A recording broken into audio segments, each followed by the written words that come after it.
नमस्कार, मैं शिवम। आप सभी लोगों का अपने इस online channel Shivam sir online classes में एक बार पुनः स्वागत करता हूं। हम लोगों ने शुरू किया था दिल्ली सल्तनत, मध्यकालीन भारत का एक बेहतरीन चैप्टर दिल्ली सल्तनत। दिल्ली सल्तनत में गुलाम वंश, जिसको ममलूक वंश कहते थे, ममलूक वंश में हम लोगों ने कुतुबुद्दीन ऐबक के बारे में पढ़ा था। अब कुतुबुद्दीन ऐबक के आगे के शासक आराम शाह और इल्तुतमिश, उसके बाद में और सारे शासक आएंगे। फिर जैसे कि महत्वपूर्ण शासकों में रजिया सुल्तान भी हैं, आगे और चल करके बलबन भी आएंगे, तो उन सबको धीरे धीरे हम लोग पढ़ेंगे। लेकिन आज हम लोग सिर्फ दो लोगों को, आराम शाह और इल्तुतमिश के बारे में यहाँ पर पढ़ाई करेंगे। आप सभी लोगों में से जो लोग UP PCS, UP triple SC, SSC और रेलवे की तैयारी कर रहे हैं, और ख़ासकर जो लोग बीए में जिनका सब्जेक्ट है, वह लोग भी इस वीडियो को अच्छे से देखें, और जो कुछ कमी आती है उसको कमेंट में बताएं। और कोई टॉपिक है आपका जो दिक्कत कर रहा है आपको समझने में, तो उसको भी कमेंट बॉक्स में लिख दें। उसकी भी कोशिश की जाएगी कि बेहतरीन क्लास आपको दी जा सके। और हाँ, जो लोग पहली बार ये वीडियो देख रहे हैं और चाहते हैं कि और आगे भी उनको क्लास मिलती रहे, वह सभी लोग हमारे चैनल को सपोर्ट करें, सब्सक्राइब कर दें और बेल आइकन भी प्रेस कर दें। इससे ये होगा कि जो भी वीडियो नहीं पड़ेगी वो उन तक पहुंचती रहेगी। तो आइए हम लोग शुरुआत करते हैं, ठीक है। सबसे पहले हम लोग पढ़ते हैं आज आराम शाह के बारे में। किसके बारे में? आराम शाह के बारे में। आराम शाह गद्दी पर कब बैठा? आराम शाह गद्दी पर 1210 ईस्वी में बैठा था। कब बैठा था? 1210 ईस्वी में, ठीक है। और फिर 1211 ईस्वी में इल्तुतमिश बैठ गया था, 1211 से 1236 तक। देखिए, आराम शाह केवल 8 महीने तक ही अपनी गद्दी पर बैठा था। कितने महीने तक? 8 महीने तक बैठा था। आराम शाह कौन था? आराम शाह का कुतुबुद्दीन ऐबक से क्या संबंध था, इसके बारे में विद्वानों में मतभेद है। जैसे कि अबुल फजल हैं, अबुल फजल इसको ऐबक का भाई मानते थे। क्या मानते थे? ऐबक का भाई, ठीक है।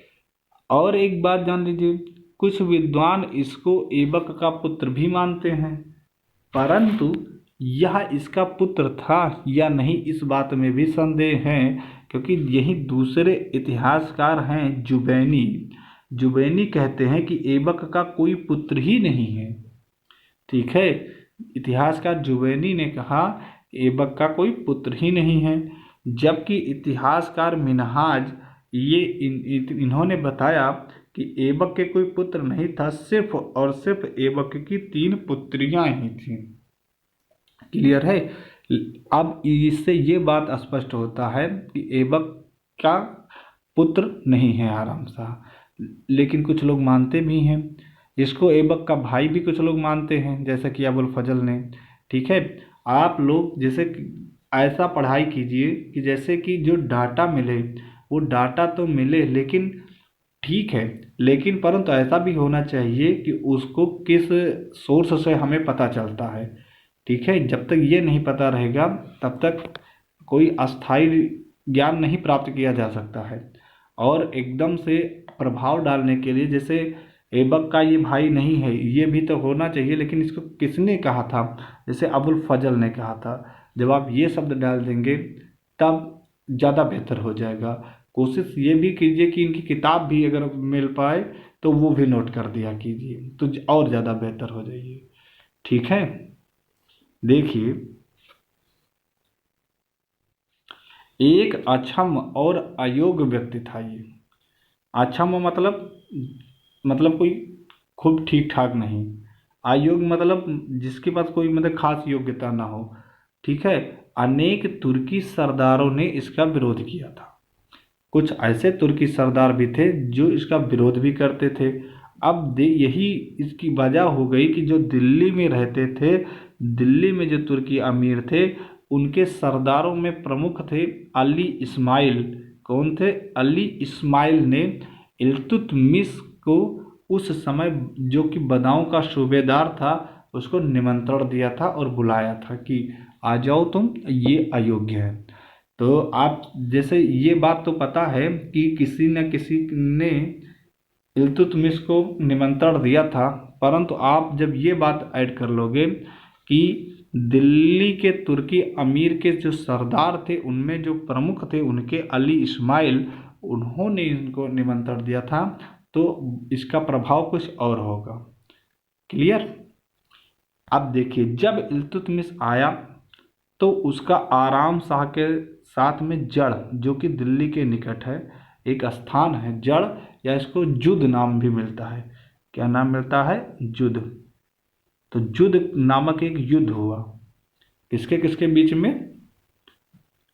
आराम शाह और इल्तुतमिश के बीच में, जिसमें क्या हुआ, आराम शाह पराजित हुआ और मारा गया। ठीक है। फिर इल्तुतमिश शासक बन गया। अब पढ़ते हैं इल्तुतमिश के बारे में। देखिए, जो प्रश्न अधिकतर आते हैं वो इल्तुतमिश से ही आते हैं। पूरे गुलाम वंश में 4-5 लोग हैं जिनसे प्रश्न बनते हैं। एक कुतुबुद्दीन ऐबक, दूसरा इल्तुतमिश, और सबसे ज़्यादा महत्वपूर्ण रजिया सुल्तान, उसके बाद में बलबन। सिर्फ इतने ही लोग हैं जिनसे मतलब कि पूरा गुलाम वंश टिका हुआ है। इन्हीं से ही पेपर आते हैं। अब इल्तुतमिश के बारे में बहुत अच्छे से पढ़ा जाएगा, बहुत पेशेंस के साथ में जुड़े रहिए। ठीक है। देखिए, इल्तुतमिश की उपाधियां पहले हम लोग एक साथ देख लेते हैं।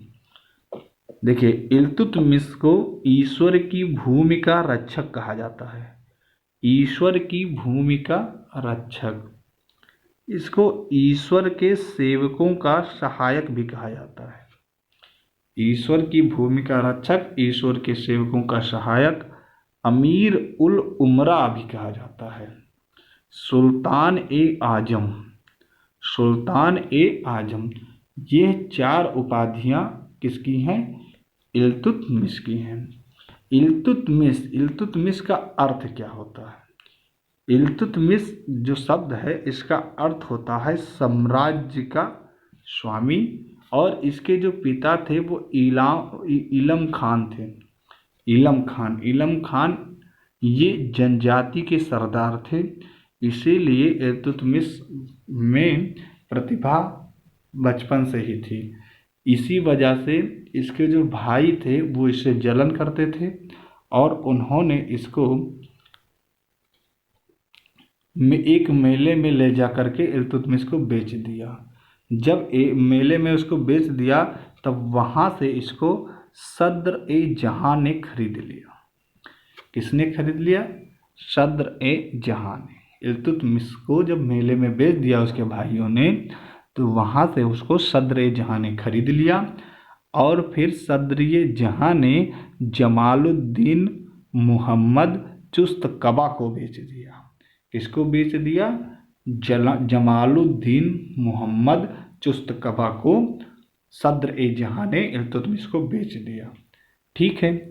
अब जब जमालुद्दीन मुहम्मद चुस्तबा इसको गजनी में गए बेचने, तो वहाँ पर गौरी ने देखा, चूँकि इल्तुतमिश बहुत प्रतिभावान था, ये प्रचलित था अपने गुण से, अपने रंग से, तो इसको खरीदने के लिए देखिए 2 लोग थे। एक तो इल्तुतमिश था, एक और था तमगाज रूमी। ये दोनों जमालुद्दीन मुहम्मद चुस्तकबा के पास थे।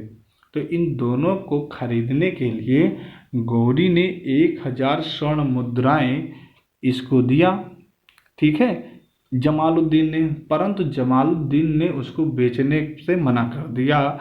तो फिर जमालुद्दीन मुहम्मद चुस्तकबा को गजनी में इन दोनों के व्यापार पर पाबंद लगा दिया गौरी ने। फिर क्या हुआ, एक बार कुतुबुद्दीन ऐबक जब वहाँ पर गया तो उसने उनको कहा कि आप इन दोनों को ले करके दिल्ली आइए। और फिर जब दिल्ली इन दोनों को लेकर के गया, तब कुतुबुद्दीन ऐबक ने 1 लाख में 1 लाख दिनार दिया और कुतुबुद्दीन ऐबक को इल्तुतमिश और तमगाज रूमी दोनों को कुतुबुद्दीन ऐबक ने खरीद लिया। ठीक है, कहाँ पर और कहाँ खरीदा? दिल्ली में, क्योंकि गजनी पर इसने पाबंद कर दिया था इनके दोनों के विक्रय पर ही, गौरी ने। ठीक है, ये बात क्लियर हो गई।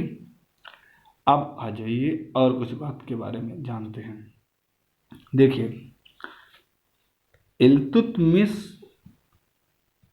को जब कुतुबुद्दीन ऐबक खरीद कर लाया तो उसने अपनी एक बेटी का विवाह इल्तुतमिश से कर दिया, तो इस तरह से ये कुतुबुद्दीन का दामाद भी बन गया। अब जब चूंकि ये एक दास था, तो जब 1205 और 1206 के बीच में खोखरों के विद में गौरी ने आक्रमण किया, तो उस समय कुतुबुद्दीन ऐबक ने एक सेना की टुकड़ी इल्तुतमिश के नेतृत्व में भेजी, जहां पर इल्तुतमिश ने झेलम नदी के बीच तक उन खोखरों को घेर करके मारा था। इसकी बहादुरी से प्रसन्न होकर के गौरी ने कुतुबुद्दीन ऐबक को आदेश दिया कि इसको दासता से मुक्त कर दो। तो फिर कुतुबुद्दीन ऐबक ने इसको दासता से मुक्त कर दिया और अमीरन उल उमरा की उपाधि दे दी। इल्तुतमिश को दासता से मुक्त कर दिया और अमीरन उल उमरा की उपाधि दे दी। किसके कहने पर? गौरी के कहने पर। कब? खोखरों के विरुद्ध युद्ध में गौरी की सहायता देने के बाद में। ठीक है, जिस समय कुतुबुद्दीन ऐबक की मृत्यु हुई थी, उस समय इल्तुतमिश बदायूं का इक्तेदार था। इक्ता क्या होता है बाद में बताते हैं। इक्ता एक अरबी शब्द है जिसका अर्थ होता है भूमि। इस सब की चर्चा अभी आगे की जाएगी। ठीक है, कुतुबुद्दीन ऐबक की मृत्यु के बाद दिल्ली के तुर्क अमीर सरदारों में प्रमुख अली इस्माइल ने, अभी इसके पहले हम लोगों ने जब आराम सा पढ़ रहे थे हम लोग, तो वहाँ पर चर्चा किया था। तो अली इस्माइल ने इल्तुतमिश को आमंत्रित किया था और जड़ या जुद नामक के युद्ध में आराम शाह को पराजित किया और फिर 1210 में स्वयं शासक बन गया इल्तुतमिश। ठीक है, आगे बढ़ते हैं। देखिए, कुतुबुद्दीन ऐबक के बारे में आप लोग जानते हैं, वो उसने कभी सुल्तान की पदवी नहीं धारण की थी। वो अपने आप को सिपह सालार तक ही संतुष्ट रखा था।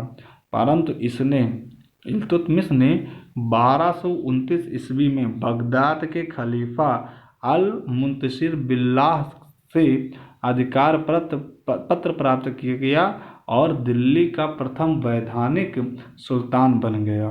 ठीक है, और ये पहला वैधानिक सुल्तान बना। इसका उल्लेख कहाँ पर मिलता है? तो इसका उल्लेख मिलता है मिनहाज उस सिराज की पुस्तक तबकात ए नासिरी से। क्लियर है? अब यहाँ से दो चीज़ें आप लोगों को दिमाग में रखनी है।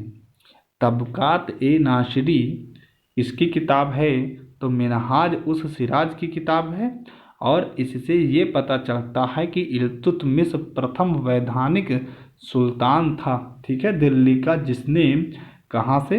बगदाद के खलीफा अल मुंतशिर बिल्लाह से अधिकार पत्र प्राप्त किया था। क्लियर है? आगे बढ़ते हैं।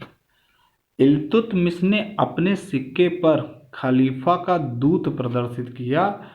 उसने सर्वप्रथम अब्बासी खलीफा अल मुस्तनसिर के नाम से युक्त सिक्के चलवाए। किसके नाम से? अल मुस्तनसिर के नाम से।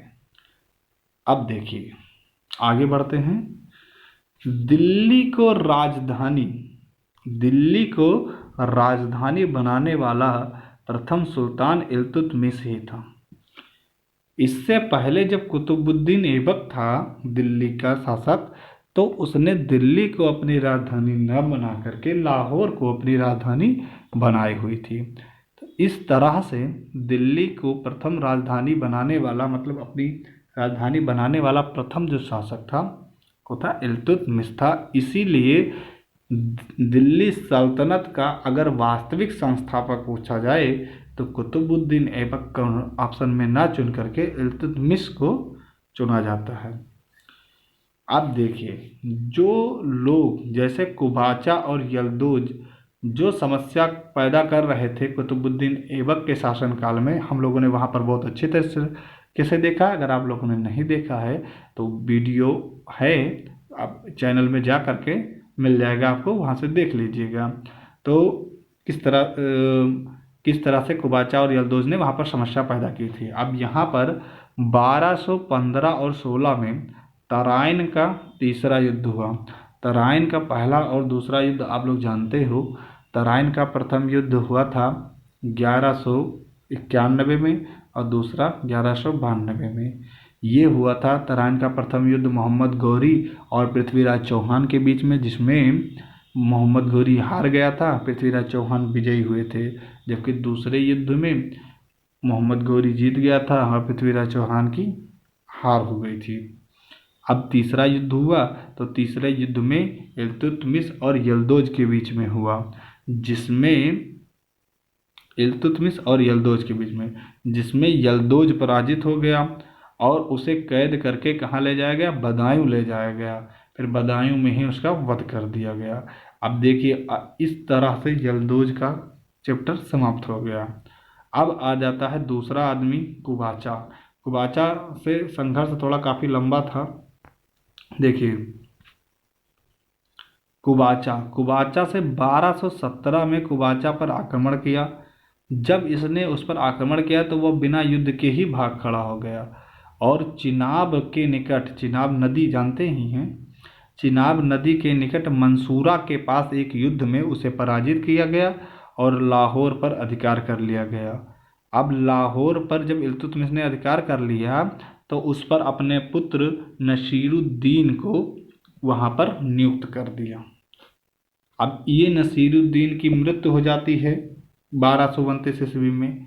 तो मतलब किसी बीमारी की वजह से हो जाती है, कोई इसका वध नहीं करता है। तो जब नसीरुद्दीन की मृत्यु हो जाती है तो फिर उसका वहाँ पर वो पुनः आ जाता है। अभी उसके बारे में आगे पढ़ते हैं। 1227 से 28 ईस्वी में कुबाचा की जो मृत्यु हो जाती है वो सिंधु नदी में डूबकर आत्महत्या करने के कारण होती है। इस किसी से मारने से नहीं होती है, कुबाचा आत्महत्या कर लेता है। अब देखिए, इसके इल्तुतमिश के शासन में एक और समस्या आती है चंगेज खान का।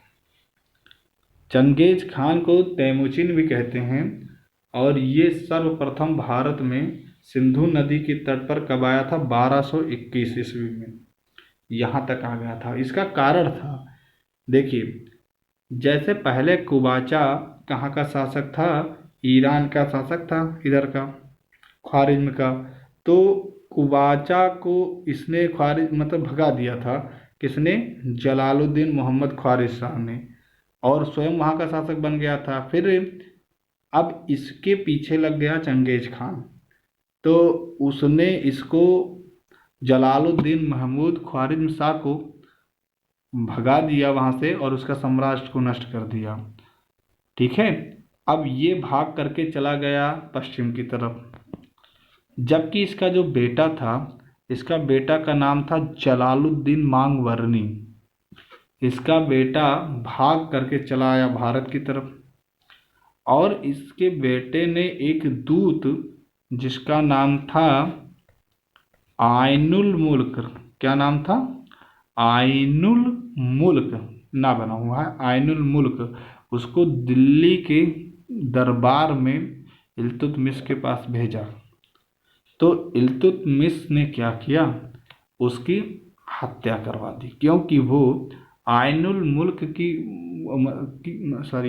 तो वो जलालुद्दीन मांगवर्नी की मदद करके चंगेज खान जैसे योद्धा से दुश्मनी नहीं करना चाहता था, इसीलिए उसको मजबूरन आइनुल मुल्क की हत्या कर देनी पड़ी। फिर अंत में 1224 में जलालुद्दीन मांगवर्नी भी भारत छोड़कर वापस चला गया। अब देखिए, इस तरीके से जब ये बाहर चला गया, इस तरीके से दोनों तरह से, एक तो जलालुद्दीन मांगवर्नी से और एक चंगेज खान से बिना युद्ध किए इल्तुतमिश ने अपनी बुद्धिमानी से अपने साम्राज्य की रक्षा कर ली। अब इल्तुतमिश के समकालीन जो साहित्य है उसमें दिल्ली को हजराते दिल्ली कहा जाता था। ये लाइन इम्पॉर्टेंट है। हजराते दिल्ली, दिल्ली को कब कहा जाता था? तो इल्तुतमिश के समकालीन साहित्यों में कहा जाता था। अब देखिए बंगाल के बारे में थोड़ा सा जिक्र है, देखते हैं। देखिए जब कुतुबुद्दीन की समय में एक शासक था अली मर्दान, तो वो कुतुबुद्दीन की मदद से ही अली मर्दान जो था, अली मर्दन ये बंगाल का शासक था। जब वो मर गया कुतुबुद्दीन ऐबक, तो अली मर्दन क्या किया? अली मर्दन ने अलाउद्दीन की उपाधि ग्रहण कर ली और वहाँ का स्वतंत्र शासक हो गया। फिर उसके 2 वर्ष बाद इसी का मतलब जो अली मर्दन था, इसी का उत्तराधिकारी हिशामुद्दीन एवज खिलजी था। हिशामुद्दीन एवज खिलजी उसने अली मर्दन की हत्या कर ली और गयासुद्दीन आजम की उपाधि ग्रहण करके गद्दी पर बैठ गया। फिर 1226 में इल्तुतमिश का जो पुत्र था नसीरुद्दीन, उसने आक्रमण कर दिया बंगाल पर और राजधानी लखनौती जो कि हुआ करती थी उस पर आक्रमण कर दिया और उस पर अधिकार कर लिया, जिससे खुश होकर इल्तुतमिश ने अपने पुत्र नसीरुद्दीन को बंगाल का सूबेदार नियुक्त कर दिया। क्या ये बात क्लियर हो गई पूरी? अब पढ़ते हैं आगे। फिर 1229 ईस्वी में नसीरुद्दीन की मृत्यु हो गई। उसके पश्चात मलिक इख्तियारुद्दीन बल्ख के नेतृत्व में लखनौती में खिलजी अमीरों ने विद्रोह कर दिया, जिसका 1230 ईस्वी में इल्तुतमिश ने दमन कर दिया और मलिक अलाउद्दीन जानी को बंगाल का पुनः सूबेदार नियुक्त कर दिया।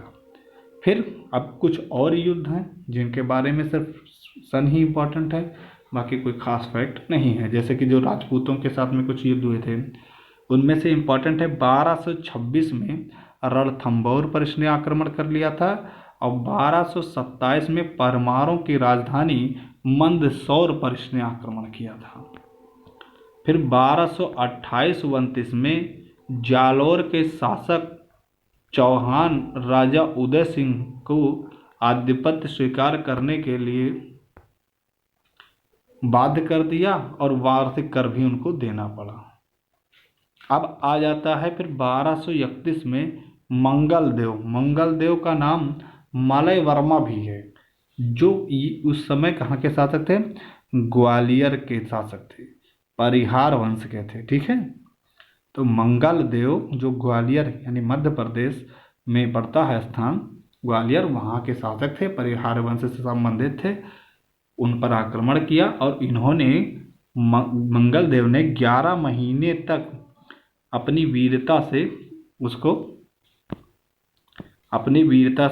इसको रोके रखा है, तो इसको प्रवेश नहीं करने दिया नगर में। फिर बाद में अंत में उन्होंने आत्मसमर्पण कर दिया और इल्तुतमिश प्रवेश कर गया।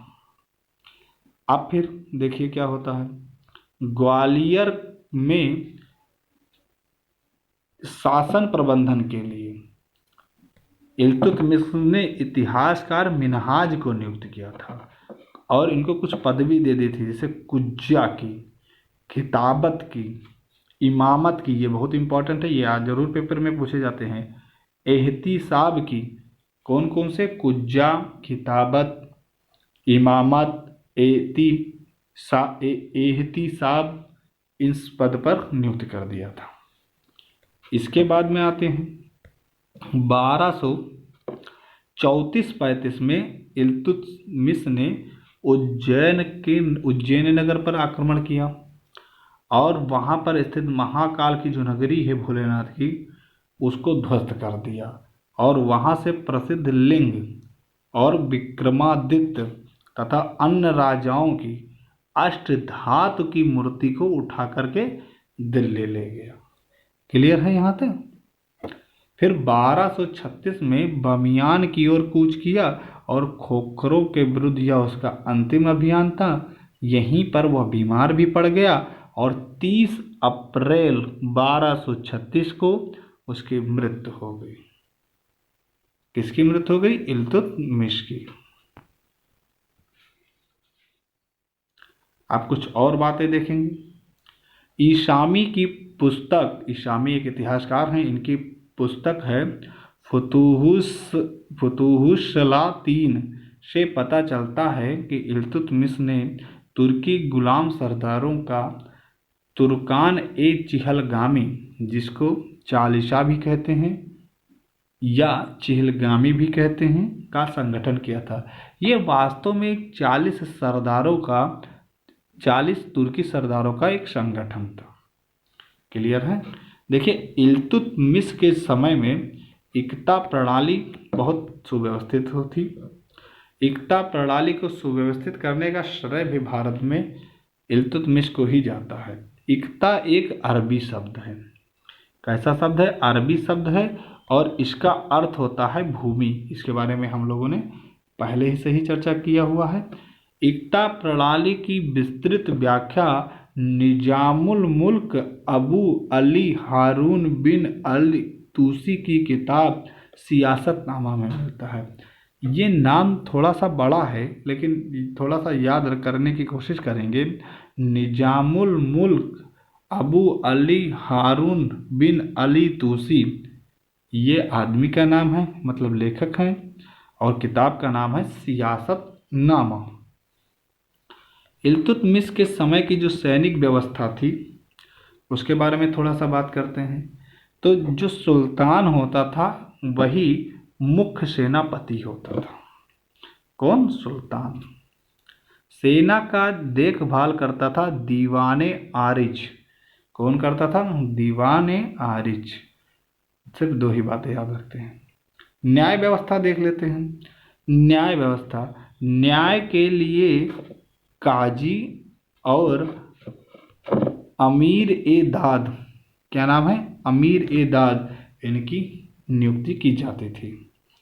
अब देखिए, इतिहासकार इब्न बतूता क्या कहते हैं। इब्न बतूता कहता है कि सुल्तान के महल के सम्मुख संगमरमर के 2 चिन्ह बने हुए थे, जिनके गले में 2 घंटियां लटकी हुई थी। पीड़ित व्यक्ति इन घंटियों को बजाता था और उसकी फरियाद सुन करके तत्काल न्याय की व्यवस्था की जाती थी। एक बात बताते हैं, कंफ्यूज मत होइएगा। यहाँ पर गले में 2 घंटियां बंधी हुई थी। अब यही जब जहांगीर का शासनकाल आएगा तो जो जंजीर बंधी हुई थी तो उसको न्याय की जंजीर कहते थे। यहाँ पर घंटियां बंधी हुई हैं।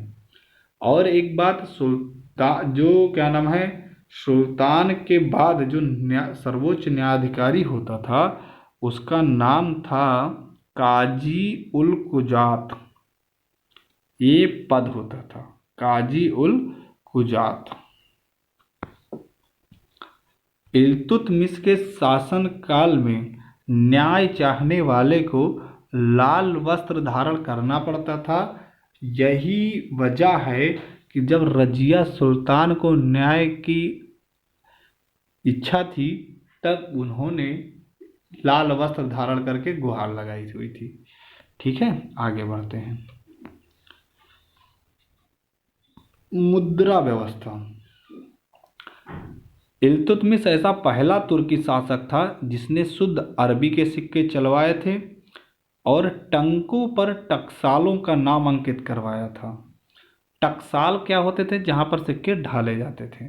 इस समय भारत में 4 टकसालें हैं भारत सरकार के। तो टकसालों पर, मतलब टंकों पर टकसालों का नाम लिखवाने की परंपरा किसने शुरू करवाई? इल्तुतमिश ने करवाया था। इसने खलीफा का नाम अंकित करवाया और अपने लिए भी कुछ नाम अंकित करवाए। उन नामों के बारे में जरा देखेंगे। क्या कहा? शक्तिशाली सम्राट, धर्म और राज्य का तेजस्वी सूर्य, सदा विजयी इल्तुतमिश, ऐसे शब्द अपने लिए अंकित करवाए। सिक्कों पर हिंदुओं के उस समय जो प्रचलित प्रतीक थे, जैसे शिव का नंदी बैल और चौहान का घुड़सवार, इसको अंकित करवाया था। इसके समय में दो सिक्के बहुत मशहूर हो गए थे, एक तो था चांदी का टंका और तांबे का जीतल। ये प्रश्न बना हुआ है कई बार कि इल्तुतमिश के समय जो चांदी का टंका था उसका वजन कितना था, तो 175 ग्रेन था। ये ग्राम नहीं है, ग्रेन है। सिक्के का वजन ग्रेन में नापा जाता है। इसकी क्या क्या सांस्कृतिक उपलब्धियां थी, इनके बारे में बात कर लेते हैं। तो 1231-32 में इसने कुतुब मीनार का निर्माण पूरा करवाया था। और आप लोगों को पता होगा कि कुतुब मीनार का निर्माण किसने शुरू करवाया था? कुतुबुद्दीन ऐबक ने किसके? बख्तियार काकी की याद में करवाया था। और इन्होंने, इल्तुतमिश ने सिर्फ कुतुब मीनार का निर्माण ही पूरा नहीं करवाया, उस पर अपने आश्रयदाताओं जैसे कि कुतुबुद्दीन ऐबक हो गए, सुल्तान मुइजुद्दीन गौरी, इन सब का नाम अंकित करवाया। ठीक है। जोधपुर में तारकिन का दरवाजा निर्मित करवाया इसने। 1231 में सुल्तानगढ़ी नामक मकबरा बनवाया, और ये मकबरा जानते हैं किसका था? इसी के पुत्र नसीरुद्दीन महमूद की कब्र पर था। फिर बदायूं में इसने हौज-ए शमसी और शमसी ईदगाह का निर्माण करवाया। 1223 ईस्वी में बदायूं में जामा मस्जिद का निर्माण करवाया। अब जामा मस्जिद भारत में कई हैं, लेकिन जब आपसे प्रश्न आए कि बदायूं का जामा मस्जिद का निर्माण किसने करवाया, तो इल्तुतमिश ने करवाया था। दिल्ली में गौरी के नाम पर मदरसा-ए-मुइज्जी नामक मदरसा का निर्माण करवाया। नासिरी मस्जिद की भी स्थापना, नासिरी मदरसा की भी स्थापना इल्तुतमिश ने ही करवाया था। अब और कुछ चीज़ें देख लेते हैं। सूफी शेख बहाउद्दीन जकारिया के सहयोग से इल्तुतमिश ने मुल्तान को जीता था, और बख्तियार काकी ने शमसी तालाब के निर्माण में इल्तुतमिश की सहायता की थी। अब देखो, इल्तुतमिश का मूल्यांकन के बारे में देख लेते हैं। कुछ इतिहासकार बताते हैं, जिससे कि ये निजामी वो कहते हैं कि ऐबक ने दिल्ली सल्तनत की रूपरेखा के बारे में सिर्फ दिमागी खाका बनाया था, लेकिन इल्तुतमिश ने उसे एक व्यक्तित्व, एक पद, एक प्रेरणा शक्ति, एक दिशा, एक शासन व्यवस्था और एक शासक वर्ग प्रदान किया था। मतलब कि कहने का मतलब ये है कि दिल्ली सल्तनत का जो वास्तविक संस्थापक था वो ना कि कुतुबुद्दीन ऐबक था, बल्कि इल्तुतमिश था। क्लियर है। आर.पी. त्रिपाठी क्या कहते हैं कि भारत में मुस्लिम प्रभुसत्ता का श्री गणेश इल्तुतमिश के ही शासनकाल से होता है। आज इतना ही। अगर आप सभी लोगों को पसंद आया हो तो लाइक करें, शेयर करें और हमारे चैनल को सब्सक्राइब करके सपोर्ट करें। ठीक है। अब इसकी अगली वीडियो 1-2 दिन में ज़रूर आपको मिल जाएगी। धन्यवाद।